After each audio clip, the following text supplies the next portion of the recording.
Players want more challenge. The whole point of an extraction shooter is that you're challenged to even survive in this world.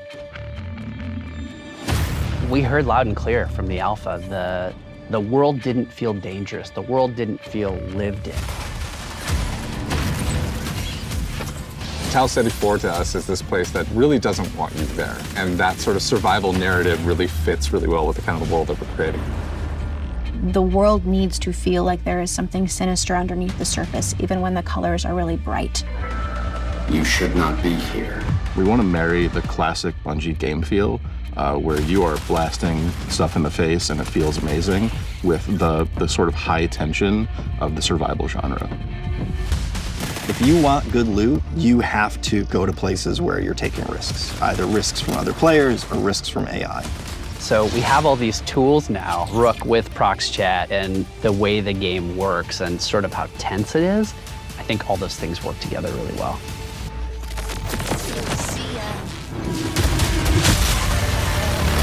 We have another Rook. Come on, stop that. No. Sorry.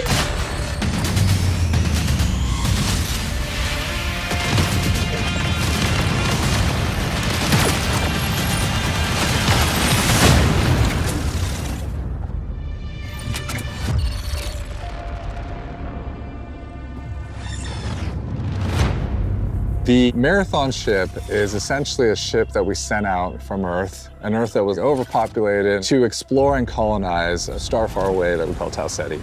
In a lot of ways, it's like the tale of humanity trying to go out into the dark void of space, find a place to colonize, and failing terribly at it.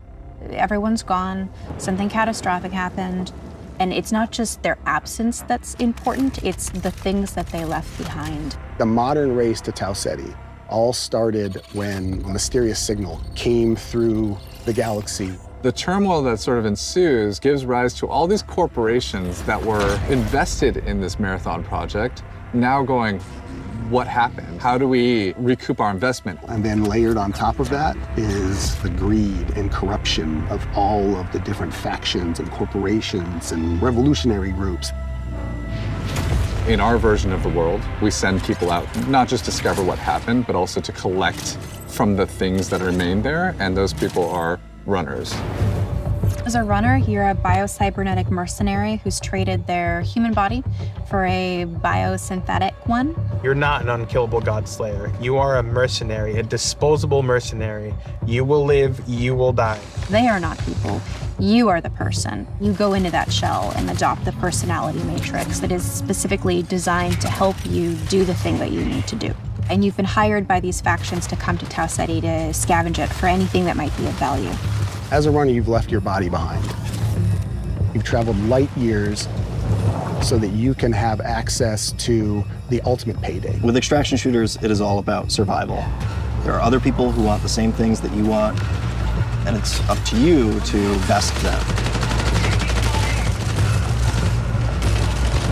But there's quiet periods where you're listening for the anticipation of something. Could there be another crew in the distance? Did I just hear a gunshot?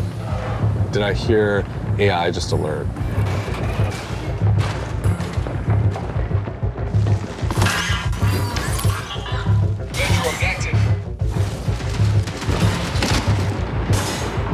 And then there's the loud, bombastic action moments where the minute something is alerted, the minute you're in that fight, now it's go time. Players particularly pose a lot of danger to you. They can make a lot of decisions that you might find illogical and completely trick you into scenarios. Sometimes the best loot box is another player that you see along the run.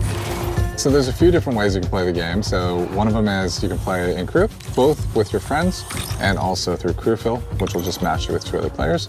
You can play solo, and you'll jump into a game with a bunch of other solo players. In solo, I think the stakes are a bit higher, right? You have only yourself to rely on.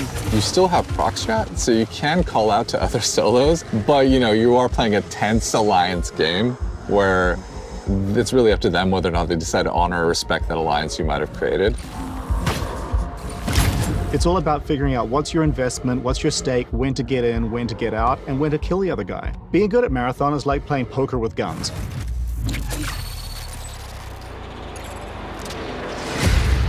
One of the things we've really focused on is making sure the environments are selling the tone we want to hit with the game. We've brought a little bit of groundedness, a little bit of grit, a little bit of darkness, a little bit of that mood that kind of is necessary for an extraction shooter to feel dangerous. Our biggest goal has always been player immersion. We're trying to keep everything as believable and realistic as possible. So we cranked up all the material responses, feel accurate, feel realistic. You know, you'll get gloss, you'll get crud and mud. And no one of those things is all that sexy, but when you layer in just a little bit more, responsive to light, a little bit more responsive to the player, things will part, water will pool. Layer in all these different things, the world becomes much more alive. It feels like a real place. And then when you're feeling like a real place and you feel in danger, now your run matters.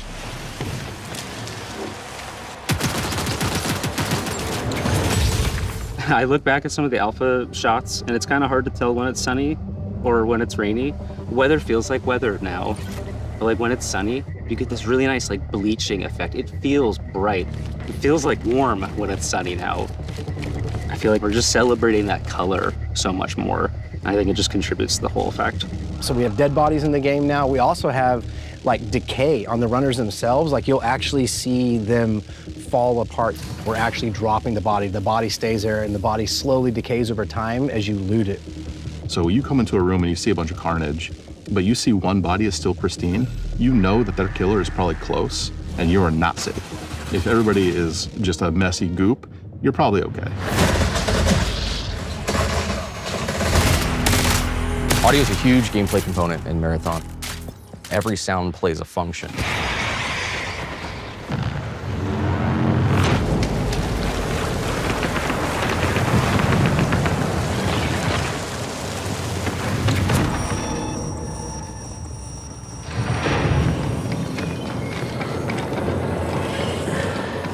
Footsteps tell players everything.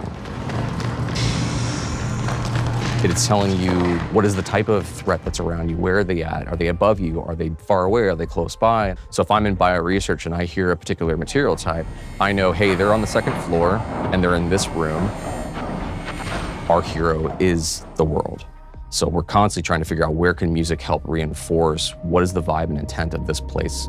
There was the discussion about the interaction between score and sound design. And I wanted to create a score that wasn't just like full of instruments you've heard before. The job was, how can I make what I'm seeing, this race to survival, even more nervous and even more terrifying or even more thrilling?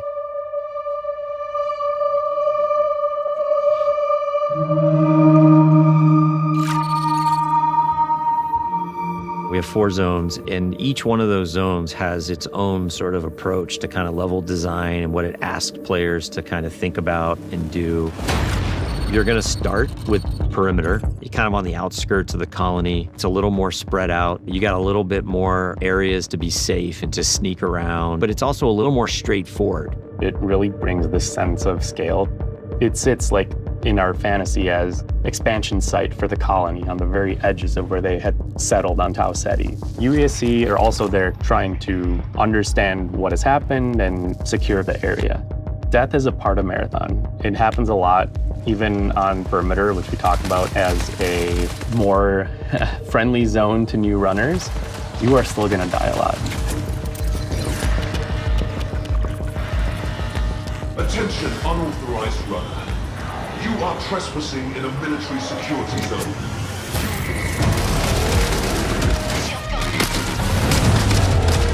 It was really important to us that the UESC were not trivial to fight. When you face them on Tau Ceti as a runner, you are the outlaw. You are trespassing.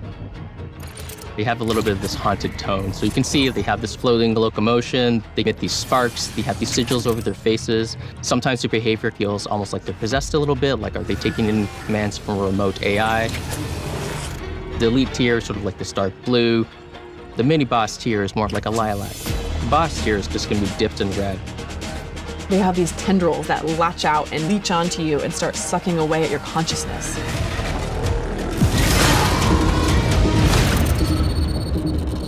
Getting into Marsh, you're starting to understand something bad happened here, and you're seeing signs of that in a way that wasn't apparent on perimeter.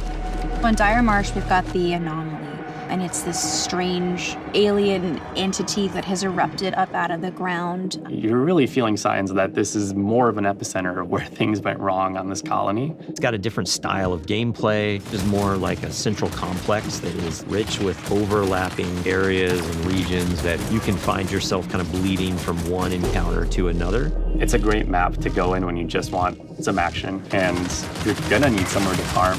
Each map has different weather systems, it has different dynamic events that can happen, and your approach to them is never going to be consistent. One of the needs that the design team thought that we should have is more challenging PvE activities. Each of our zones has these bigger events that don't happen every session, but when they do happen, you'll know they're happening.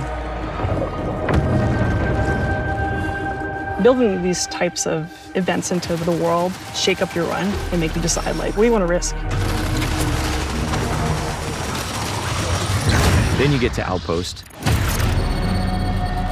And Outpost is a more functional, thriving UESC facility.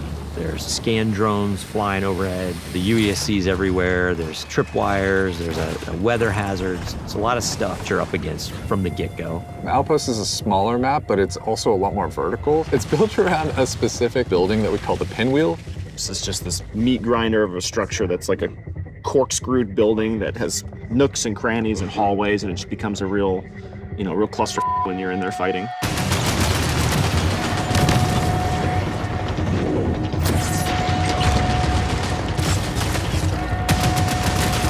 The floor is raised on Outpost and nothing is free.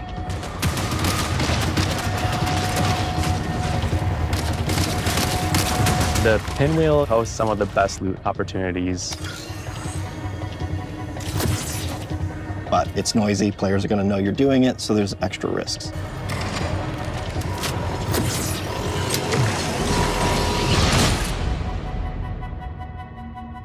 The character you're going to spend the most time with is the zones. Understanding each personality of every zone. That's the storytelling every player gets. Every time you're on the planet, you can look up and see the ship floating and looming in the skybox, reminding you of why this place even exists, but also reminding you that something up happened here, and you got to figure out what it was.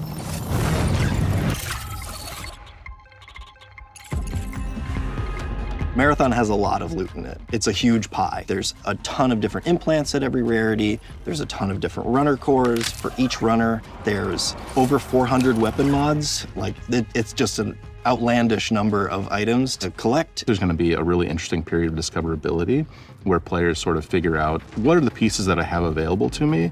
How do I get them? And how do I put them together into something that's awesome?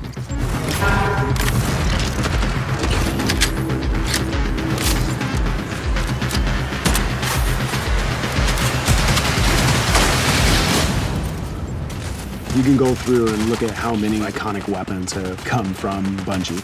And it's something that we really want to hold up and make sure that we're matching that legacy.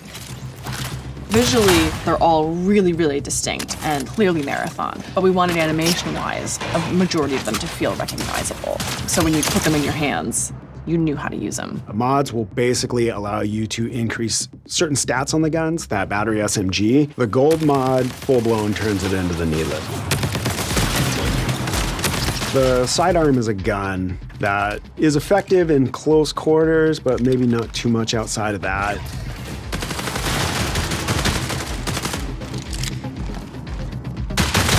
But the gold mod on this gun puts a suppressor on it, and then when I kill something with this gun, I turn invisible. And then that lends it to other build crafting if I want to sort of stack into how invisible can I be.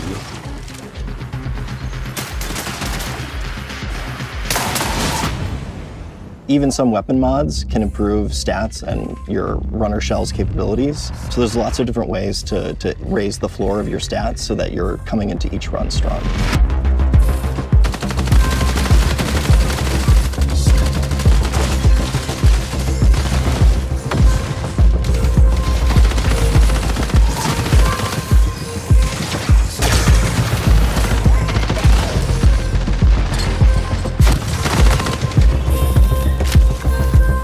Runner shells are a bioprinted body that you inhabit when you go down to Tau Ceti to scavenge the ruins of the Lost Colony. Each of our launch shells is really an archetype of gameplay. So if you want to play like a frontline tank, if you want to play a rat character that wants to sneak around, if you want to find those rats, we have a shell for you.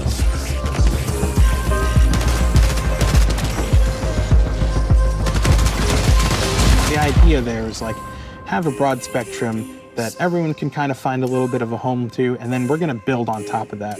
Cores and implants mold the kit into a playstyle that you want. So examples of those are like, on Thief, I get a second grapple. On Destroyer, I pull out my Riot Barricade, and as it takes damage, it's actually converting that damage into shield back to me. And these can be used in combination with each other to shift the gameplay style of your runner kit. At any point you feel like you don't want to risk anything, or maybe you're down on your luck and you want the opportunity to get back, Rook's your guy. Rook is a prototype runner shell. It's a mode where we make it easy for you to just kind of drop into a match that's in progress and run about and try to scavenge as much as possible. You are going in solo to a run that's already in progress. You don't have a team, you have a very limited loadout, but you're not risking anything. This lets you kind of get in, grab a little bit of loot, and then bail.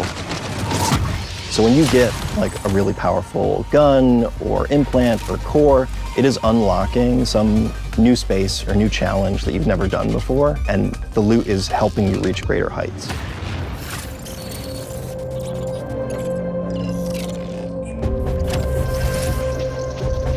Faction agents are such a big vehicle for tone and narrative for the world. Each faction has their own motivations, their own desires, the things they're going to ask you to do. We've got Traxxas. They're the most powerful corporation in human history. They have very long arms and very deep pockets to kind of get what they want. So they might ask you to go and find specific weapons or mods. Congratulations, runner. Your last performance evaluation was rated on track. If you're a PvP player, one of the factions is called Arachne. They're essentially a death cult. What that translates to is that they're asking you to go and kill other runners. The sacred thermodynamics of violence. Mida is all about destruction. They are going to give you grenades, they're going to give you claymores, they're going to let you blow the place up. And they are irreverent and dangerous. They might ask you to upload this malware into a UESC dropship, and as it leaves, it explodes and careens off into the distance. We have big plans. Explosive, visionary. Each of our factions has an upgrade tree that you unlock progressively as you gain reputation with them. And along the way, you're going to unlock these capstones that are these special upgrades. When you unlock that final capstone, you're gaining access to the best stuff in the market. You're getting gold items. In addition, these faction upgrades can increase your runner's base stats, and those base stat upgrades are permanent for the rest of the season.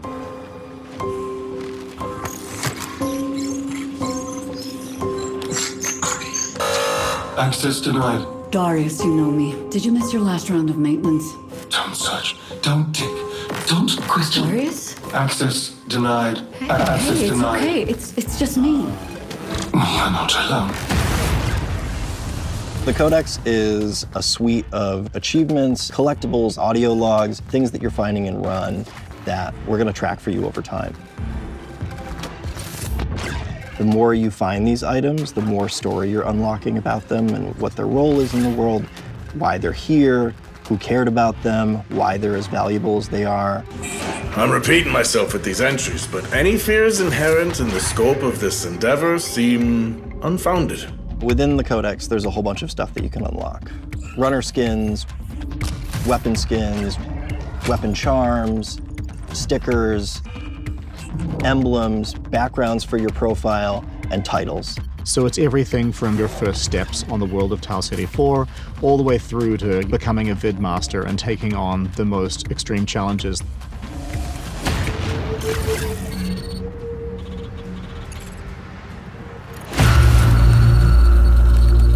The marathon ship is the hardest place to survive in this game. And if you're not ready to take your best stuff, well, you're not going to survive.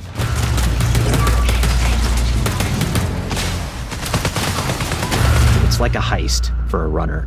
Cryo Archive is big in and of itself, but it's also cold. It's also hostile. It's going to test every aspect of the survival game. Probably going to be forced to run to players in ways you haven't been on other maps. You're going to run into basically every type of environmental threat you have faced before. You're going to fight a who's who of the highest tier UESC units, and the UESC are there in this presence you haven't seen before.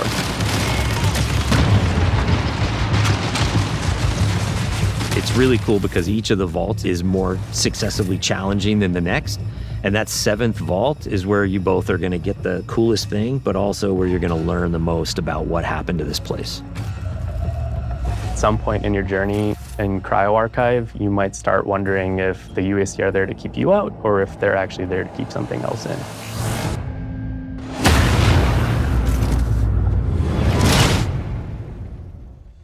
Nice.